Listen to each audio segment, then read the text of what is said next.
તો વડોદરા પાલિકાની દબાણ શાખાની ટીમ આવી છે વિવાદોમાં। 3 ડમ્પર ભરી જપ્ત કરેલી મૂર્તિઓ અટલાદરા ખાતે કચરામાં ફેંકતા વિવાદ થયો છે। છાણી ટીપી 13 વિસ્તારમાંથી મૂર્તિકારોની મૂર્તિઓ જપ્ત કરી હતી। સામાજિક કાર્યકરોએ ઘટના સ્થળ પર જઈને પાલિકા વિરુદ્ધ રોષ વ્યક્ત કર્યો છે। અટલાદરાના સ્થાનિક યુવાનોએ ભગવાનની મૂર્તિઓને કચરામાંથી કાઢી યોગ્ય નિકાલ કર્યો છે। તમારે એક રોડ રસ્તા બનતા નહીં, ગટર બનતી નહીં, કશું થતું નહીં। જે લોકો મૂર્તિ બનાવતા હતા, જે મૂર્તિ બનતી હતી આવનાર ગણપતિ ઉત્સવ માટે, એ મૂર્તિઓ તમે લાવીને જે રીતે ડમ્પ કરીને કચરાપેટીમાં, એ પણ ડમ્પિંગ યાર્ડમાં કચરાપેટીના જ્યાં નાખે છે એમાં તમે ભગવાનને નાખ્યા છે। વડોદરા મહાનગરપાલિકા દ્વારા 3 ટ્રક ભરીને ગણપતિ દાદાની મૂર્તિઓ લઈને આવ્યા છે અને આ મૂર્તિઓ એવી જગ્યાએ નાખી છે જ્યાં લોકો ઊભું રહેવાનું પસંદ નથી કરતા।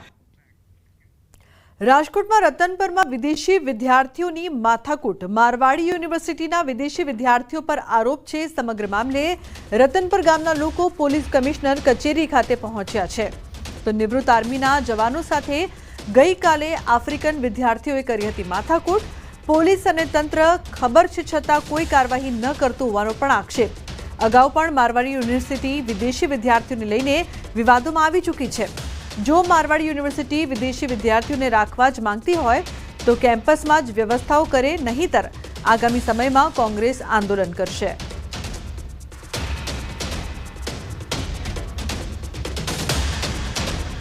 ક્યાંક ને ક્યાંક ખાનગી યુનિવર્સિટી પોતાના સ્વાર્થ માટે વિદેશી વિદ્યાર્થીઓને અહીંયા લઈ આવે છે, પરંતુ આ વિદ્યાર્થીઓ સમાજની અંદર દૂષણ ફેલાવે છે, દેહ વ્યાપાર ખુલ્લેઆમ કરે છે, ઓનલાઈન એપ્લિકેશનો, ઇન્સ્ટાગ્રામ, વોટ્સઅપ, ફેસબુકની અંદર ખુલ્લેઆમ ધંધાઓ કરે છે અને તેમ છતાં તંત્ર કોઈ જાતની કાર્યવાહી નથી કરતી। ખાનગી યુનિવર્સિટીની અંદર આપણા રાજ્ય અને આપણા દેશની બેન દીકરીઓ અભ્યાસ કરે છે। મહોત્સવ અને દેખાદેખીની અંદર યુવાનીમાં જો આ કુસંગતના રવાડે ચડશે, એ લોકો નશા કરે છે, એક જ રૂમની અંદર છોકરા છોકરીઓ સાથે રહેતા હોય છે, આખી રાત રખડતા હોય છે ત્યાં, અને ટૂંકા કપડાં પહેરીને રખડતા હોય છે। આપણા દીકરા દીકરીઓ બધા જોવે તો આપણી ઘર સામે આ બધું બહુ ખરાબ દેખાય છે। અત્યારથી આપણી સંસ્કૃતિ બધી બગાડે છે। તો અમારી રજૂઆત એક જ છે કે આમને લોકોને, મારવાડીના સ્ટુડન્ટને મારવાડીની અંદર રહેવાની સુવિધા હોવી જોઈએ। વડોદરામાં વ્યાજખોરોના આતંક। વ્યાજ ન આપતા વિધવા મહિલાના પુત્રને 3 મહિનાથી ઘરમાં ગોંધી રાખ્યો। બુડાના મકાનમાં રહેતી વિધવા મહિલાએ દીકરીના લગ્ન માટે 70,000 વ્યાજે લીધા હતા।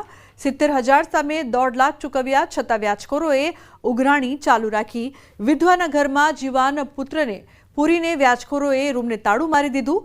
વ્યાજખોર માતા પુત્રએ લાચાર પરિવાર પર અત્યાચાર ગુજાર્યો હતો। વ્યાજખોર નરેન્દ્ર દાવા અને તેની માતા શારદા દાવાએ વિધવા માતા પુત્રને માર પણ માર્યો હતો। પીડિત વિધવા ઘરની બહાર રહી લોકો પાસેથી ખાવાનું માંગી પુત્રને ખવડાવતી હતી। તો સામાજિક કાર્યકરે સમગ્ર મામલાની પોલીસને જાણ કરી। પોલીસે તાળું તોડી યુવાન પુત્રને બહાર કાઢ્યો છે। માંજલપુર પોલીસે નરેન્દ્ર દાવા અને માતા શારદા દાવાની ધરપકડ કરી છે। 10,000 વ્યાજ આપું છું મહિનાનું।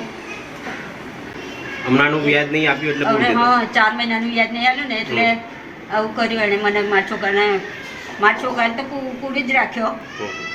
મેં તો બહાર જ હતી, હું તો મારી બેનને ઘેર ગઈ હતી ત્યારથી એને તારું મારેલું છે। મને ચપ્પલ મારે, હજુ મને છાતીમાં બી દુખાવો થાય છે। મને ચપ્પલ મારી હતી તે ફરિયાદીનો જે માનસિક રીતે દિવ્યાંગ દીકરો છે એને ઘરમાં પૂરીને બહાર તાળું મારી દીધું। તો આ મુજબની ફરિયાદ રમીલાબેન બજાણિયાની આજે માંજલપુર પોલીસ સ્ટેશનમાં દાખલ થયેલી છે, જેમાં ભારતીય ન્યાય સંહિતાની કલમ 308(2), 127(2) અને મની લેન્ડિંગ એક્ટની કલમ 40, 42 અને 44 મુજબ ગુનો દાખલ કરી આગળની તપાસ ચાલુ છે।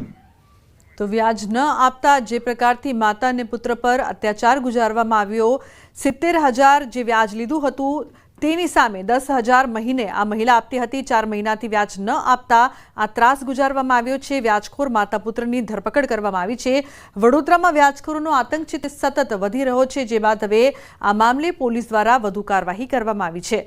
તો વ્યાજ ન આપતા ઘરમાં પુત્રને ગોંધી રાખ્યો હતો। વિધવા મહિલા પર પણ અત્યાચાર ગુજારવામાં આવ્યો। તો બુલેટિન